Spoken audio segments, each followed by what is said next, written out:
So, hi, I'm Andre. Thanks for having me here. Much appreciated. Thanks for sticking around to the second to last talk. It's awesome. I know I'm like one of the last two people standing between you guys and alcohol, so I'll try to get it over quickly. So, we're going to talk about how do we know when something's ready for a production deploy, right? So you want to deploy that? It's the question we're going to discuss. So as I said, I'm Andre.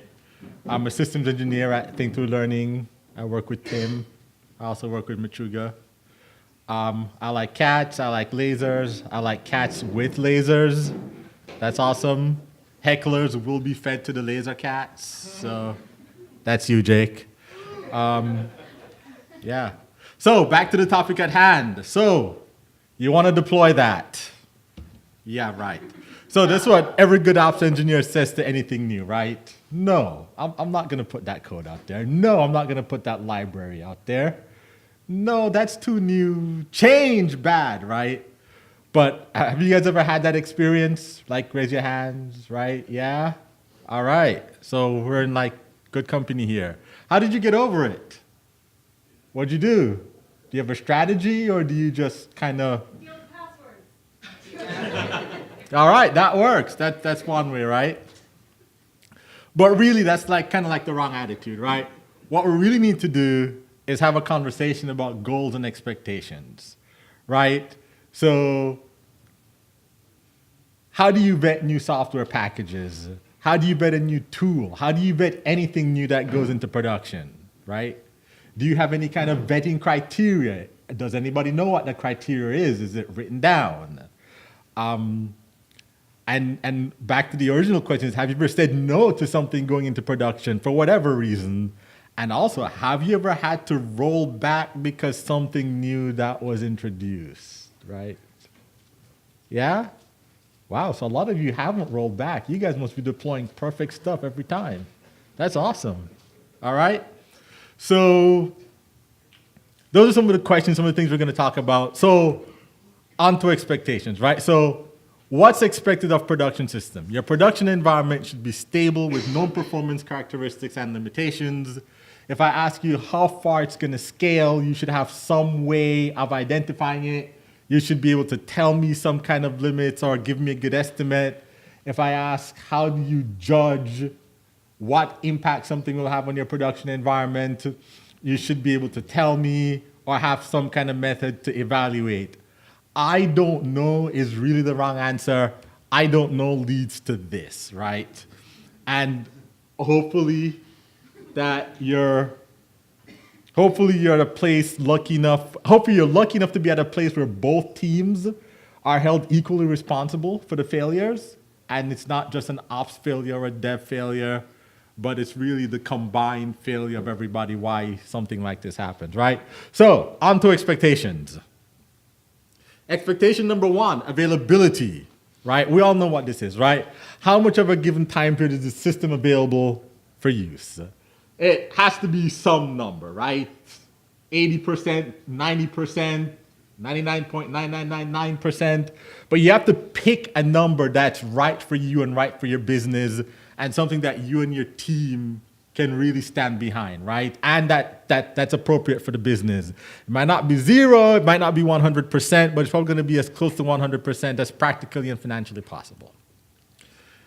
Expectation number two, reliability, right? Can you trust it? Is it consistent? Does it work when needed, right? The last thing you want is to have a system that every time you click the button or submit the form or load the page up, is a 50-50 crapshoot of whether or not it's going to be there, right? This is like the worst behaving system ever. It's like, okay, shit, I hope it's going to work now, right? No, nobody wants that. Expectation number three, scalability. We all want it to go up and to the right, money in the bank, right? How big will the system grow? How many users or how many transactions will it support? And you should have some understanding, once again, of the limits of your system and how far it's going to take you. And expectation number four, profit. It's really why we're all here. Maybe it's not financial profit, but there's some purpose or benefit to your system, right? It's your bread and butter, it's how the bills get paid, and it's why you have a job. All those expectations kind of go together, and they kind of form the basis of why anybody runs a production environment, right? Those are all the things you wanted to do. Those are the goals you have for the system. That's what you expect that production system to provide. So now that we have some expectations, how do you meet those expectations, right? Because it's all nice and good listing them out if you don't know how to meet them or if you can't meet them. How do we get that shiny new thing into production? And what do you have to say to your teammates or your business people to convince them that it's really worthwhile to let you deploy this new thing, right? How do you tell them that everything is gonna be okay, right? It's gonna be cool, man. I know it's like version 1.0, but it's gonna be great. I promise you, it won't catch on fire, right? So what you gotta do is lay some kind of foundation, right? So what we see on the surface, working software, is only the tip of the iceberg. There's a lot more that go into building and crafting working software than just what you see on the screen, right? So, what's in that foundation, right? First part of that is teamwork and collaboration. The collaborative work environment is very important, right? Silos are kind of bad, because if you have a silo, then the left hand doesn't know what the right hand is doing. You want people to bridge those silos and talk to each other so that you can build a collaborative environment and really work to your maximum capability, right? Information about your system must be shared in order for you to have like an effective software development and deployment process. All right?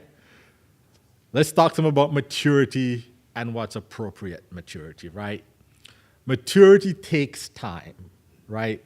It's not an overnight activity, and you can't generally buy maturity. You can't just walk into this and say, I want to buy a mature operations environment. Nobody sells that in a box. And anybody that tries to sell you a mature environment, they're just selling you snake oil. That's something you and your team have to grow into and something you have to develop.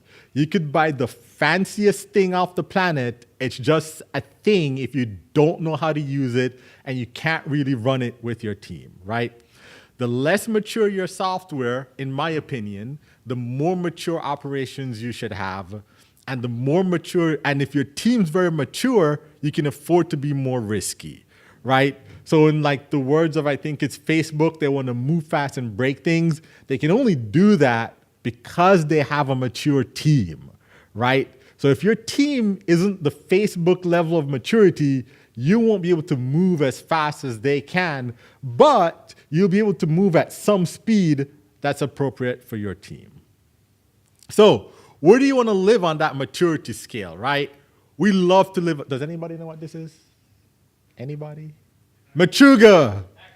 Hackers, yes, this is the Gibson, and we're all going to hack the Gibson, right? So nobody, really? All right, fine. Hackers was this movie in the 80s, the 90s, and Angelina Jolie and a bunch of people. No? All right, yeah, whatever. Watch it. So anyway, we engineers, we love to live on the cutting edge, right? The latest framework, the latest pre-1.0 software, Docker, am I right? I'm kidding. I love Docker. The latest everything, right? It's what we love, and there might not be anything wrong with living on the cutting edge as long as you're prepared to handle that. The key, once again, is preparedness and maturity. Boring, right? Nobody wants to be boring, especially engineers, right? We hate boring. It's like the bane of our existence. Just be honest about it and accept it and realize if somebody says deploy this boring thing, you're going to be like, I don't wanna. Wah. That's what you're going to do, right? And there have been a lot of blog posts recently about deploying boring software and being a boring developer. And they all have merits because There's nothing wrong with the tried and true, right? You don't want to be woken up in the middle of the night because of that shiny new thing that you deployed. But at the same time, you want to be able to use new features. So there's like that middle ground there that you have to find, right? This is like the modified Gartner hype cycle. You got the peak of inflated expectations down to the trough of disillusionment and onto obsolescence and replacement, right? Where we want to be is somewhere in the sweet spot on this curve, but nobody can live on the plateau of productivity forever, right? So things come and things go. We just have to pick the right time to jump in. And once again, that's some area where you and your team have to define for itself based on your maturity, risk acceptance, and business demands. And finally, in the foundation area, we need some kind of automation, right? A lot of the work that goes into preparing software is routine and boring, so you should be prepared to automate it, right? If you do something over and over and over again, use the computer to automate that work for you, lay that kind of foundation. That way you're not always responding, because that machine is going to be able to respond much better and much faster than you can respond, right? However, you want to automate processes, not your relationships, right? So you automate your deploys, you automate your tests. Don't automate talking to your, business analyst or your QA lead or whoever is doing that. Don't flood your ops people with a bunch of tickets for something new that's coming out. You want to go have a conversation with them and say, hey, something new is coming out. This is what we're trying to do. This is what we're trying to accomplish. Don't just have the first time they see it be a flood of automated tickets that hit their inbox for deployment, right? And then you should know your limits, right? It scales, but might be perfectly appropriate for your situation, right? As long as you understand what those limits are, you should definitely understand them. So now that we have some kind of a foundation laid, right? What's next, right? Well, it's behavior. And there's good behavior and there's bad behavior. And we don't want to hit or bite or yell or whine, right? We want to hold hands and listen and work together and follow some kind of a schedule. And that's what we want, right? We want well-behaved systems. And this just doesn't apply to software, right? It can apply to a library, a process, software package, tool, process, everything. We want it to be well-behaved, right? So what are some of those good behaviors? All right, a test suite. Why is your test suite important? Okay, so you guys do write tests, right? Right? So why is your test suite important, right? Your test suite is important because it lets you pin and understand the behavior of your system, right? Can be manual or automated. It all depends on the complexity and amount of functionality and the time to test, right? And how often you change. High rate of change, high complexity, long time to test. You should probably be looking at automated testing. If it's something you update once every year, it might be okay to go with a manual test on it, but it all depends on your environment, right? You want to test more than code behavior, though. You want to test your deployments. You want to test performance. You want to test everything that goes into making a complete functional system, right? Predictability. Not that guy, right? He did the complete opposite of what he was supposed to do, right? Well-behaved systems are predictable, right? Same input, same output. You get a consistent behavior, and this is going back to your test suite. This is where your test suite can help you with this well-behaved system that's predictable, right? Don't end up with HAL 9000. He was bad. All right? All right. So, well-behaved system also provide monitoring and metrics. You have to know what your system is doing at all times. During an outage is not the time to be hunting down for your monitoring and your logs, right? You want to use your logs when your system is going well. That way you understand what your base level of noise is. Hopefully you don't have any, but every system has some noise. So you want to understand what your base level is. That way, when things go wrong and you see that elevated error rate, you go, hey, this error rate is 1% above the normal noise level of 0.02. Something is wrong. And you need to know when you deployed so you can correlate it to that increased error rate. You need to track all these things, but you must have monitoring and not just during outages. Lots of tools can help you with this. There's monitoring as a service, New Relic, Stackdriver, Bugsnag. You could implement tried and true Nagios, right? Nagios, anybody? No? All right, one in the back. Woo! And there's also Cacti for like network equipment. But there's lots of monitoring services out there. You have no excuse not to have some kind of monitoring service on your system. Nobody wants to see this. This doesn't make you any money. Right? You want your system to be ready when you are, available when you are. Once again, there are lots of tools that can help you with availability.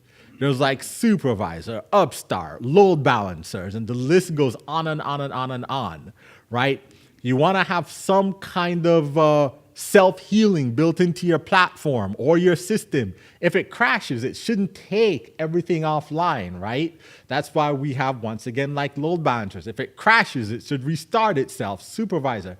If you know you're using libraries with a memory leak, use a request killer, an out-of-memory restarter. When your memory level gets up too high, you want to kill your process and have it restart.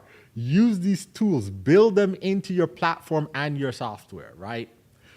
You also want to configure your monitoring system so you don't get alert fatigue. If you know something has a memory leak and you restart it every night at midnight, make sure you don't get paged every night at midnight when you restart this thing to get rid of the memory leak. Let's not pretend that memory leaks don't exist. We know they all happen and you have to restart sometime just to get rid of them. So, understand your platform, use tools to help you. Don't let small things become big things, right? An outage is never just one thing. It's always the sum total of a whole bunch of small things. Use your tools, build them into your platform. That's what a well-behaved system does. Logging. Logging is just like monitoring. You don't only want to look at your logs when you have a problem. Know your logs, understand your logs. A well-behaved system should put out some kind of logs, right? This right here happens to be the screenshot of monitoring as a service from Papertrail. You don't have to use that.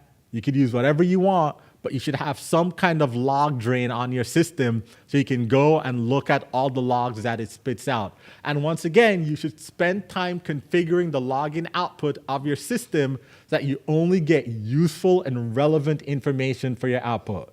We all know that Rails is extremely verbose with its logging sometimes, but there are lots of gems like LogRage, for example, that will help you quiet down the Rails logger and only show you important things.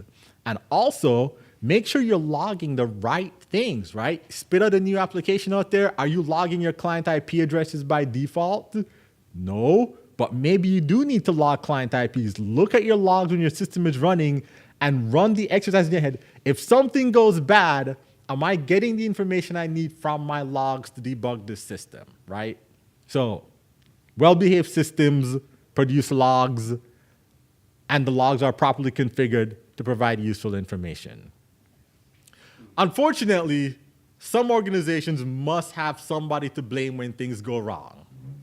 If that's your organization, there's nothing wrong with that, but have you identified the target? I mean the vendor, right? So if you have to buy a service contract to make your CIO or your CTO or your execs happy, buy a service contract, right? There are lots of places that provide service contracts for Postgres, MySQL. You can buy stuff from Red Hat with contracts. If you have to buy a service contract, buy a service contract. There's nothing wrong with that. Not because you're using open source software means you can't buy a service contract for it sometimes, right? So it's good to know sometimes who's providing that service and support. What happens if this thing breaks in a unique way? Is there a community that can help you, right? How responsive is the community, and what is the size of the community and user base that you can talk to? Those are all things you need to consider, all right? You want repeatability. It applies to processes. It applies to anything you're doing, right? It has to be repeatable. If you're using a library, it should behave the same way every time. If you're deploying, your deployment should be consistent, right? So all things that well-behaved systems do. All right, so who's responsible for all of this, right? Let me just say that if you have a DevOps team, you're probably doing it wrong, right? Because remember, DevOps is a whole team endeavor. It's a whole team mindset, right? That's another talk. You can do some Googling for that. But it's not just the responsibility of your ops team to make sure that these things get done. It's everyone's responsibility. It's all the developers and all the operators. Everybody should collaborate to make sure that all those behaviors are properly implemented and you're getting the right output from your system. Because unless you have a really small app, no one person can do it all. When do you do this, right? Do you do this at the start? Do you do it at the end? Maybe you do it during the hardening sprint. No, you do it continuously, every time, every feature, every story you write. You should be thinking about all those behaviors, right? How does this affect logging? How does this affect reliability? How does this affect uptime? What happens if this new feature breaks? You should be thinking about this continuously. Plan for them as you plan for features, develop them as you write your code, test at the same time you test your features, and deploy them all together. So, what does it all mean? DevOps is important. It's much more than we talked about. The DevOps movement is valuable and provides value. You should really look into it. It can help your team and your company and product get to the next level. Continuous delivery is a thing. It's important. A CD pipeline will force you to implement the things we talked about, right? Look into continuous delivery and really think about how you can just get your product into a continuous cycle of delivering value. You know, clear expectations, good behavior, discipline are all attributes of a high-performing team, and it produces high-quality, reliable software, right? And according to the Puppet Labs 2015 State of DevOps report, organizations that implement those behaviors have 60 times greater change success rate than organizations that don't, that use these and other DevOps practices.